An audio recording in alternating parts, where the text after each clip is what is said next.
Now, our first guest today is Samkelo Ndlovu. She's an actress who is known for her roles in shows like Generations and Zone 14. Besides acting, she is also on the journey of motherhood. And today she joins us from her home to share what she's been up to in lockdown. Welcome to the Loft, Samkelo. Thank you. Thanks for having me in the Loft again. It's always such a pleasure to be visited by you, even if it is virtually, I must say. And that brings me to my first question. I mean, everyone's lives have changed. Work has changed. How has your life changed during this time? Well, I mean, my entire industry had been pretty much shut down from the beginning of the lockdown. So we were pretty much at a standstill. So I couldn't really do much. I couldn't really go to set and shoot. I couldn't go to the studio. And it kind of like, it hit me quite hard because, you know, it's what I do every day. It's what I've been doing for the past 12 years every day. So I've kind of settled in because, you know, once you resolve with the fact that you're actually safer at home, you're kind of okay with it. But now that the president has, you know, made some of the rules a little less hectic, we're allowed to kind of move around, and some of us are back on set, and you're still working. So it's one of those things, you know, the entertainment industry is such a huge part of our society, and yeah, I don't want to get too political, so I'll stop right there. And we'll hold it right there. But no, exactly what you said is so true, Samkelo, because we see that a lot of people try run away from their stress of everyday reality. They head over, turn on the TV screens, and they see your beautiful face shining, acting incredibly, going out and above yourself time and time again. We saw that with the role of Loretto, one that you had to say goodbye to earlier this year. I mean, that's a huge jump, right? What made you make that decision, and how have you grown as an actress since you've taken on that role? Well, I mean, I had carried Loretto with me for about 7 years, and that's the longest that I've ever carried someone with me for. You know, my longest role before that was probably on a different show that's on another channel that I can't mention right now. But I felt that I had told her story enough at the time, and I felt that you know, I kind of needed a little bit of a rest and some space from her. But in general, I just needed to step out of that world and stretch and play somebody else and give another girl or another woman a chance to inhabit my body for me to behave truthfully under made-up circumstances. Someone to shine through you. And I'm going to speak quite literally now, the new journey that, well, I guess you're 2 years now into this journey of motherhood, the role you've taken on as umama to a beautiful little girl called Uzuri. So how has it been like being a single mom for you? And especially during lockdown, has your routine changed? You know, I'm not going to really mention anything about being a single mom because, you know, that's a reality for most people. I'll just, you know, touch on being a mom to a 2-year-old during lockdown. It's such a trip because mine just reached her terrible twos stage. So, yeah, I'm seeing tantrums. I'm seeing different parts of her character that are, you know, under development, and it's pretty funny and fun to watch. She's got a lot of character and a lot of personality. It's been quite hectic. I wish that I still had the option to drop her off at my mom's, or for her to just, you know, for her dad to come pick her up, you know.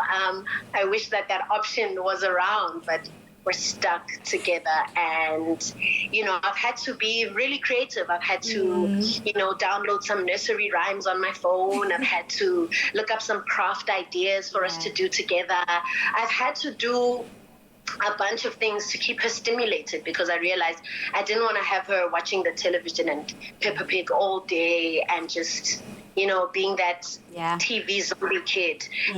That's the last thing I wanted. So I've been trying to have a lot of fun with her and keep her stimulated. And I'm also lucky to still have my nanny here with us. Oh, beautiful. So you do have that added help. Yeah. I think being honest with yourself is the best way we will all get out of this alive. Say that you can't do it all, and that's it. That's that on that. Oh, no. And ask for the help. No.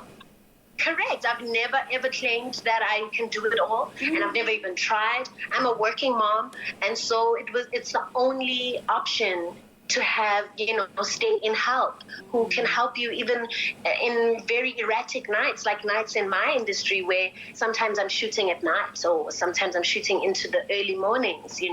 I need to make sure that, my daughter is at home taken care of by somebody that I trust in her home in a very familiar space. And someone that doesn't matter what happens, you can always rely on. So I thank you so much for making sure that your daughter's safety and comfort comes first, and your career always, unfortunately, has to take a back seat to the little one. But that's all good because she's seeing mommy work, she's seeing mommy be responsible and being independent. And I have to also backtrack all the way to 2010.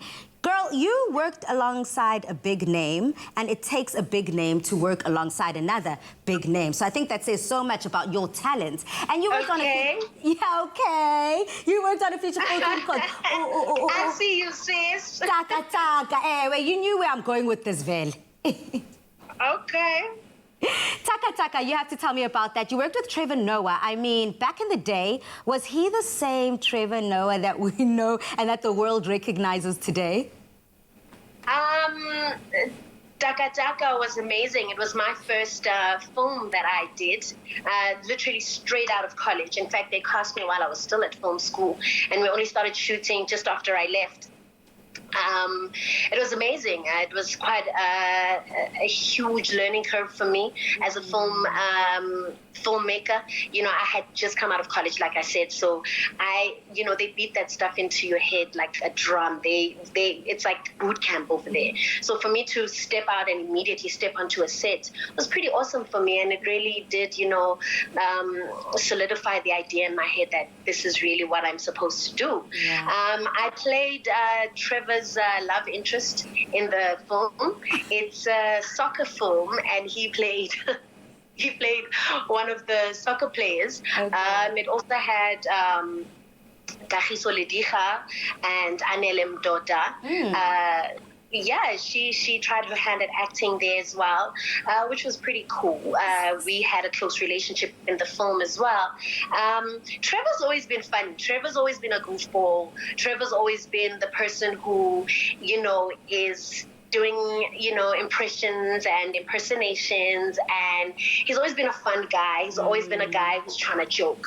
But what makes him Trevor is that he's always been quite the inquisitive guy. He always wants to know at least one thing about everything so that he can be a good conversationalist. And, I think that's what makes him so special. Yeah. And did that opportunity and the many that subsequently followed led you to where you find yourself today, working with international huge names on your latest film that's coming out a little later on in the year? I'm looking forward to that. Spill all the tea. I want to know, who are you working with? How did it come about? So the film is called Freedom. It's written by a friend of mine, actually, Jafta Mamabulo, who played my love interest as well on Generations. He played DJ Max, and I played DJ Lulu. I don't know if you remember. Yes, but, 100%. Yes, so he wrote that, and the guy that directed it, his name is Ralph Zimmerman, and he is the same guy that directed... Jerusalem. Do you remember Jerusalem? Yes. With Rapulana Sleep Hemo. Yes. Yeah, so it's him. He's a guy from LA. He came here. We shot the film. He came with his entire crew. It was like international vibes, and I was just like, oh my god. And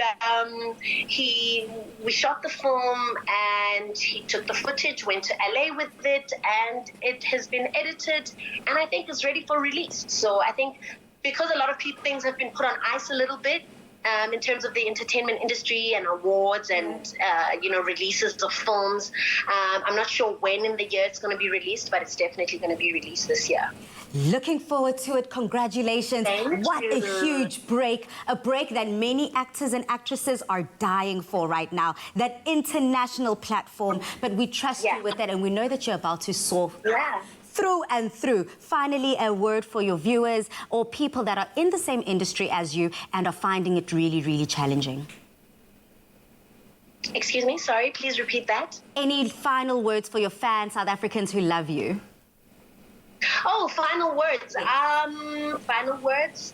I know you guys are asking me on social media two very predominant questions. Where can you catch me on screen now that I've left the other show where I play Loretto? Please keep it locked to my social media. I am not allowed to say yet which show or which channel I'll be going to next. But just stay on my social media. Thank you for following me.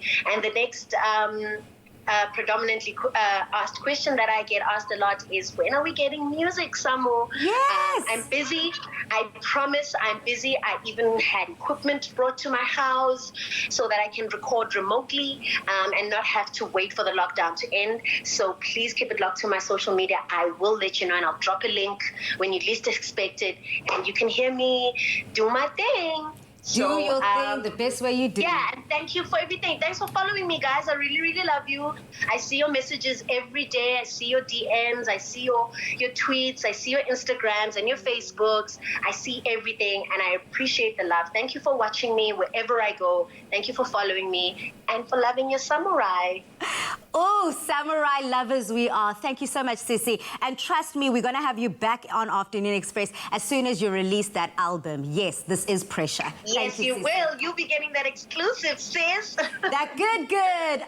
I love you so much. Being able to juggle motherhood, acting, and spending time in the recording studio is certainly something that not many can go do, and we definitely look up to. So thanks for joining us again, Samkelo. We really appreciate it. So after the break, though, we're catching up with musician Bongeziwe Mabandla, who recently released his third studio album. See you after the break.